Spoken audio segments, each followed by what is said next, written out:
Deutéronome, chapitre 31. Moïse adressa encore ces paroles à tout Israël. « Aujourd'hui, leur dit-il, je suis âgé de 120 ans. Je ne pourrai plus partir en campagne et en revenir. Et l'Éternel m'a dit, tu ne passeras pas ce Jourdain. L'Éternel, ton Dieu, marchera lui-même devant toi, il détruira ces nations devant toi, et tu t'en rendras maître. Josué marchera aussi devant toi comme l'Éternel l'a dit. L'Éternel traitera ces nations comme il a traité Sihon et Og, les rois des Amoréens, qu'il a détruits avec leur pays. L'Éternel vous les livrera et vous agirez envers eux conformément à tous les ordres que je vous ai donnés.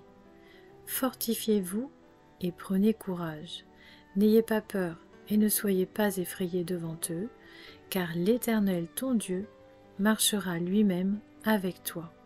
Il ne te délaissera pas, il ne t'abandonnera pas. Moïse appela Josué et lui dit devant tous les Israélites, « Fortifie-toi et prends courage, car tu entreras avec ce peuple dans le pays que l'Éternel a juré à leurs ancêtres de leur donner, et c'est toi qui les en mettras en possession. L'Éternel marchera lui-même devant toi, il sera lui-même avec toi. Il ne te délaissera pas, il ne t'abandonnera pas. N'aie pas peur et ne te laisse pas effrayer. » Moïse mit cette loi par écrit et la remit aux prêtres, aux descendants de Lévi, qui portaient l'arche de l'alliance de l'Éternel, et à tous les anciens d'Israël. Moïse leur donna cet ordre. Tous les 7 ans, l'année de la remise des dettes, lors de la fête des tentes, quand tous les Israélites viendront se présenter devant l'Éternel ton Dieu, à l'endroit qu'il choisira, tu liras cette loi devant eux en leur présence. Tu rassembleras le peuple, les hommes, les femmes, les enfants, ainsi que l'étranger qui habitera dans tes villes, afin qu'ils écoutent et qu'ils apprennent à craindre l'Éternel, votre Dieu, à respecter et mettre en pratique toutes les paroles de cette loi. Leurs enfants, qui ne la connaîtront pas, l'entendront, et ils apprendront à craindre l'Éternel votre Dieu tout le temps que vous vivrez dans le pays dont vous prendrez possession une fois le Jourdain passé. L'Éternel dit à Moïse, « Voici qu'approche le moment où tu vas mourir.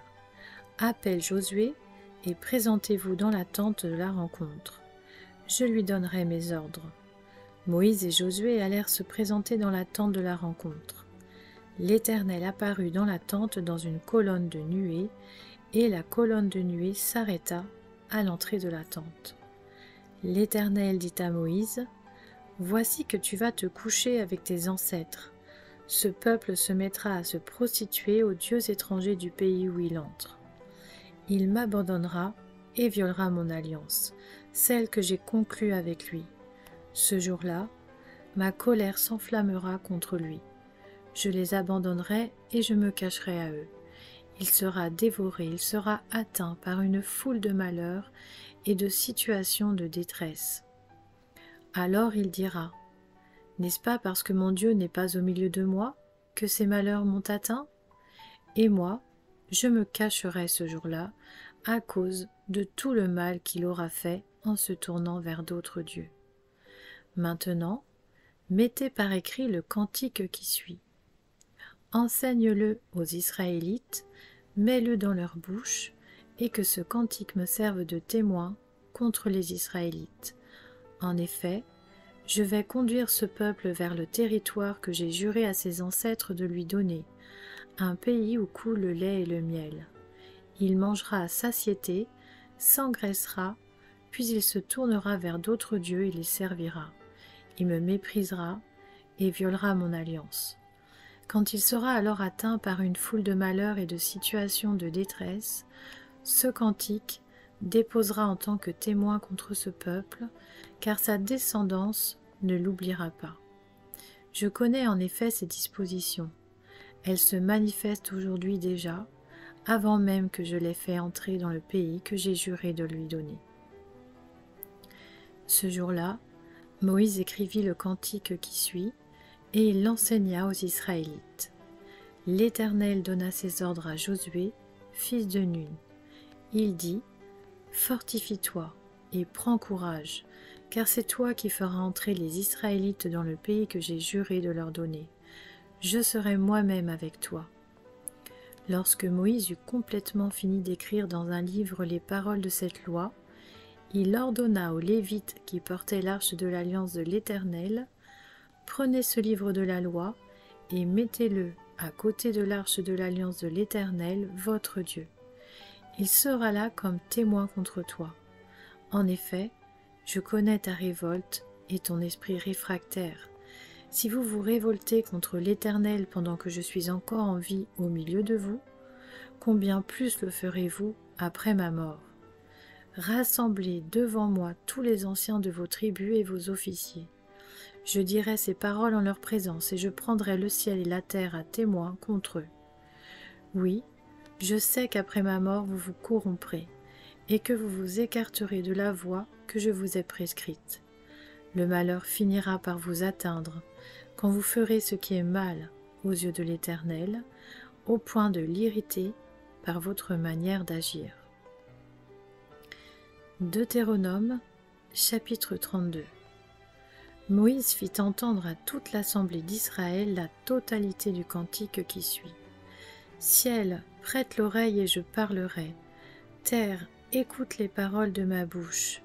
Que mes instructions se déversent comme la pluie, que ma parole tombe comme la rosée, comme des ondées sur la verdure, comme des gouttes d'eau sur l'herbe.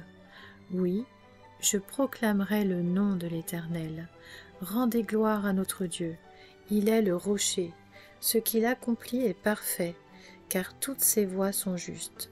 C'est un Dieu fidèle et dépourvu d'injustice. Il est juste et droit. S'ils se sont corrompus, ce n'est pas sa faute. La honte en repose sur ses enfants. Cette génération fausse et tordue.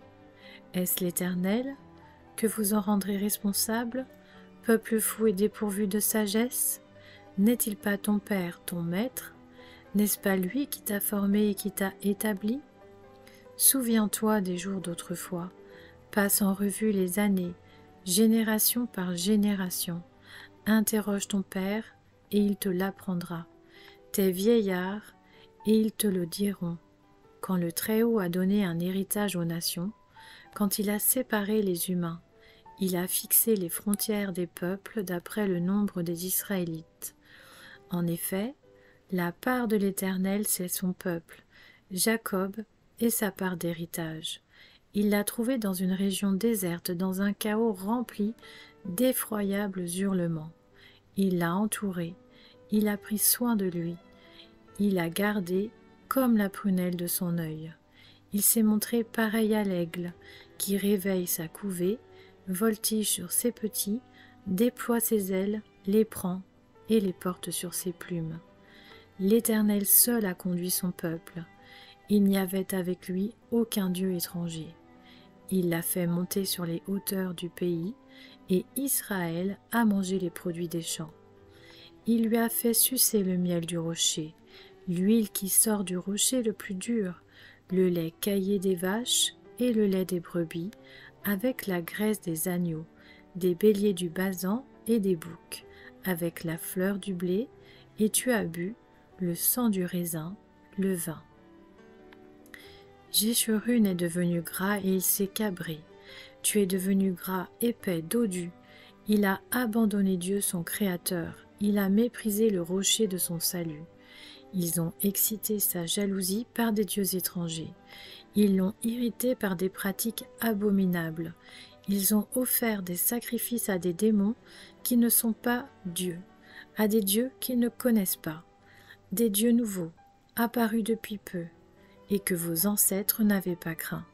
Tu as abandonné le rocher qui t'a donné naissance, tu as oublié le Dieu qui t'a mis au monde. L'Éternel l'a vu, et il s'est irrité, indigné contre ses fils et ses filles. Il a dit, « Je me cacherai à eux, et je verrai bien quelle sera leur fin, car c'est une génération perverse, ce sont des enfants infidèles. Ils ont provoqué ma jalousie par ce qui n'est pas Dieu. Ils m'ont irrité par leurs idoles sans consistance. Et moi, je provoquerai leur jalousie par ce qui n'est pas un peuple. Je provoquerai leur irritation par une nation sans intelligence, car le feu de ma colère s'est allumé, et il brûlera tout jusqu'au fond du séjour des morts. Il dévorera la terre et ses produits. Il embrasera les fondements des montagnes. J'accumulerai les malheurs sur eux. Je tirerai toutes mes flèches contre eux. Ils seront desséchés par la faim, consumés par la fièvre et par des maladies violentes. J'enverrai parmi eux la dent des bêtes féroces et le venin des serpents. Dehors, leurs enfants mourront par l'épée, et dedans par la terreur. Le jeune homme connaîtra le même sort que la jeune fille, et le nourrisson le même sort que le vieillard. Je voudrais dire, je les emporterai d'un souffle, je ferai disparaître leurs souvenirs parmi les hommes. Mais je crains les insultes de l'ennemi, je crains que leurs adversaires n'interprètent mal et ne disent « c'est notre main qui est puissante, ce n'est pas l'Éternel qui a accompli tout cela ». C'est une nation qui a perdu tout bon sens, et il n'y a pas d'intelligence en eux. S'ils étaient sages, voici ce qu'ils comprendraient, et ils penseraient à ce qui leur arrivera. Comment un seul pourrait-il en poursuivre 1000, et deux en mettre 10 000 en fuite, si leur rocher ne les avait pas vendus, si l'Éternel ne les avait pas livrés? En effet, leur rocher n'est pas comme notre rocher, nos ennemis en sont juges. Mais leur vigne vient des plants de Sodome et du terroir de Gomorrhe.